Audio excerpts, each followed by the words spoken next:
En la semana de RCR, Red de Comunicación Regional, presentamos Don C con César Zamora Bento.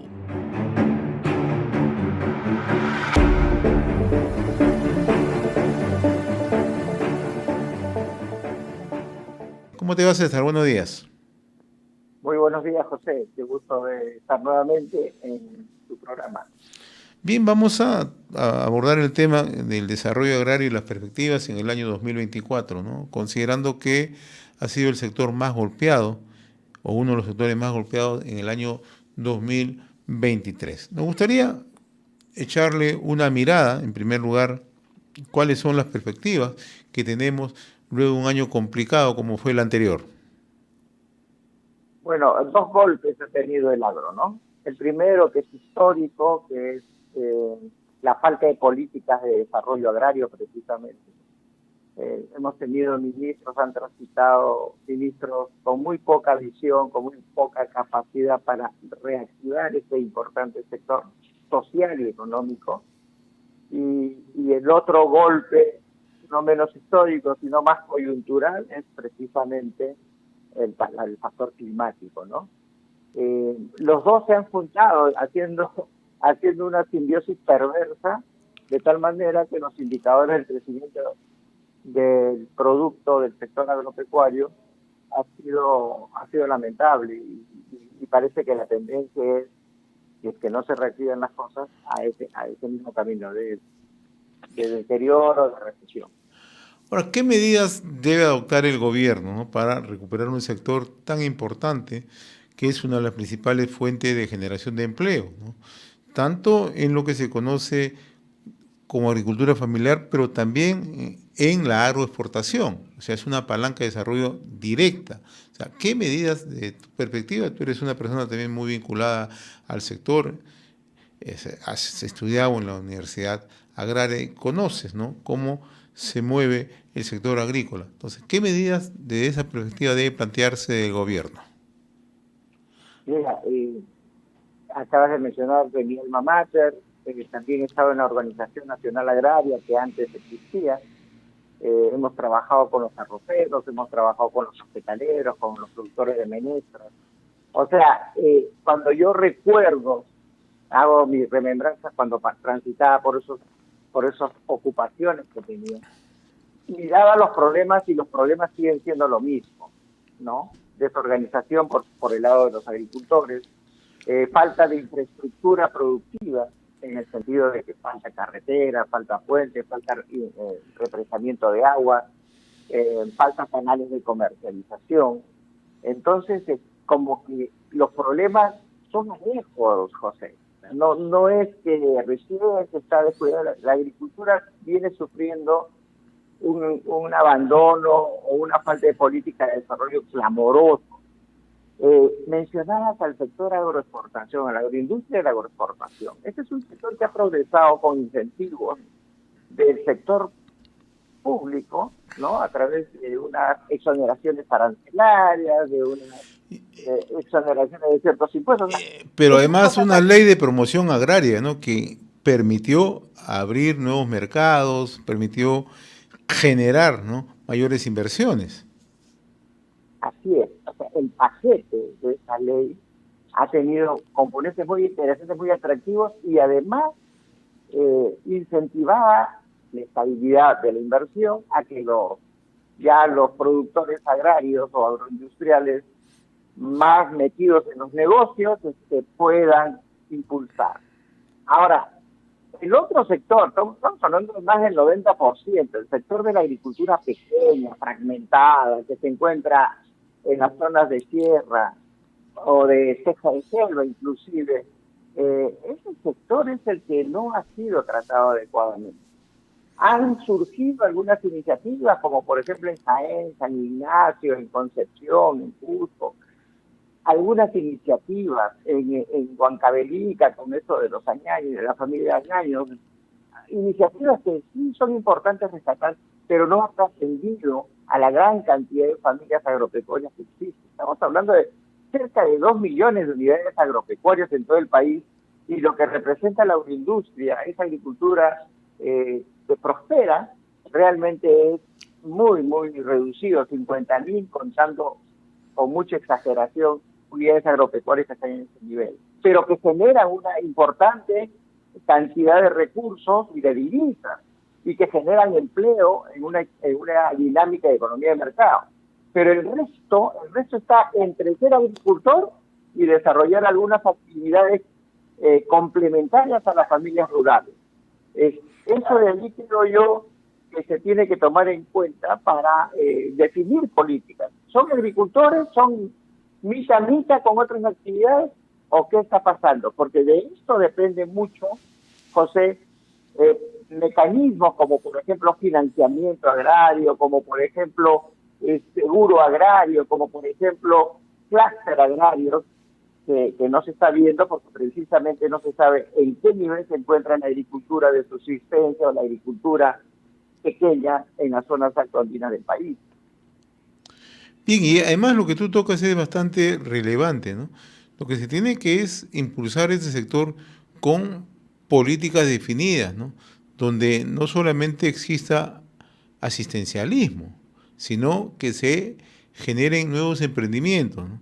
Y acá el eje motor es brindar capacitación, el eje motor es brindar también los recursos, pero que estos recursos sean canalizados a lo mejor a través de agrobanco para que se generen emprendimientos con cargos a devoluciones, ¿no?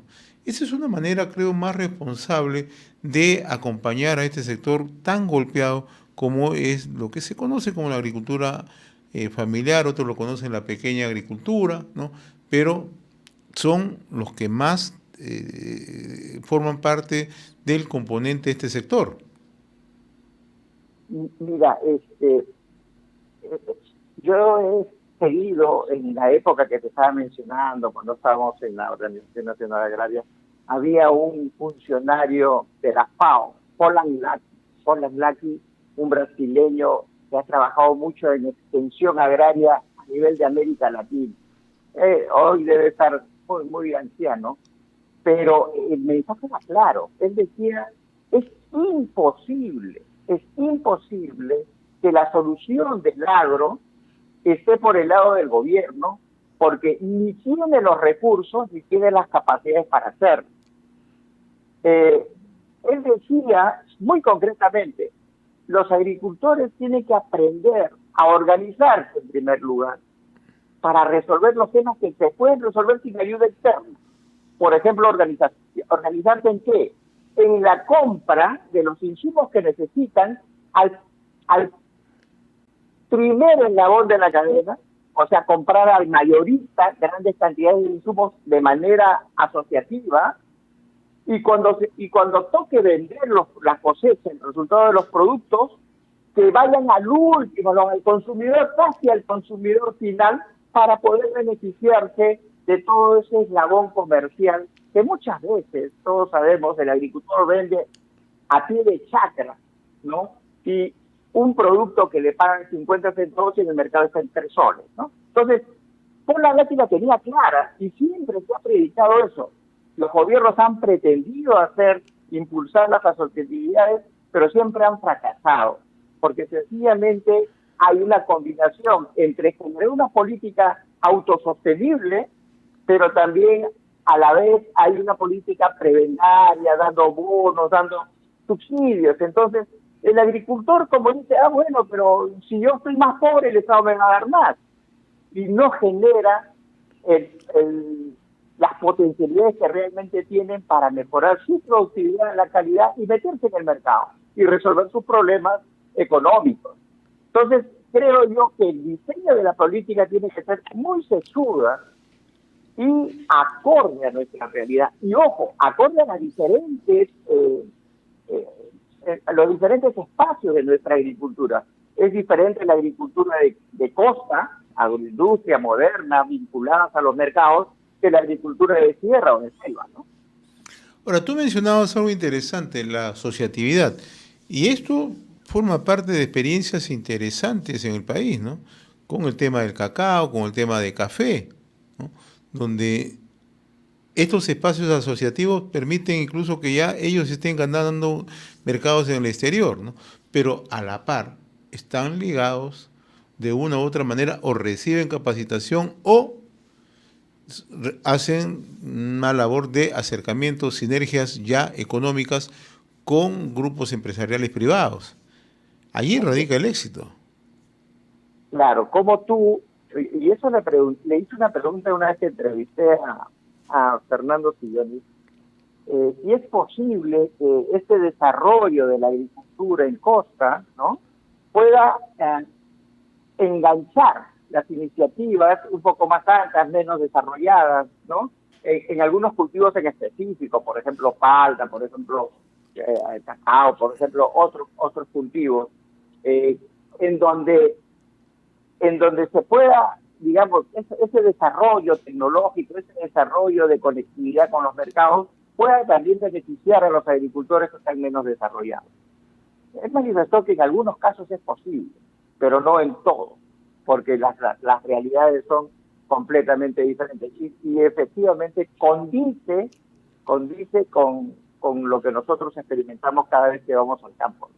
Tenemos que establecer políticas muy diferenciadas de acuerdo a las características y a las realidades de cada lugar. Ahora, el otro aspecto, tú decías, la necesidad de incorporar una mayor presencia de inversiones privadas, ¿no? Pero las inversiones privadas fundamentalmente vienen a grandes proyectos y ahí está la tarea, cómo esos grandes proyectos pueden ir recogiendo, ¿no?, parte de la producción con capacitación, con un seguimiento de los productos que se siembran para formen parte también de esta cadena productiva. En algunos lugares se está haciendo esto de esa manera, ¿no?, el acopio, pero con producción de buena calidad, como es el caso del mango, como el caso de la uva, ¿no? Exacto. Entonces, ahí es donde se dan estas sinergias. O sea, esas asociaciones, no solamente al interior de los grupos de campesinos, en una determinada localidad, eso es necesario. Como que digo, al pensamiento de Paul Anaki, si nosotros nos asociamos, podemos ponernos de acuerdo para traer 20 camiones de urea, por ejemplo.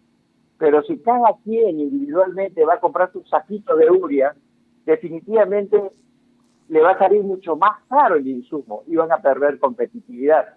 Lo mismo en lo que es la venta.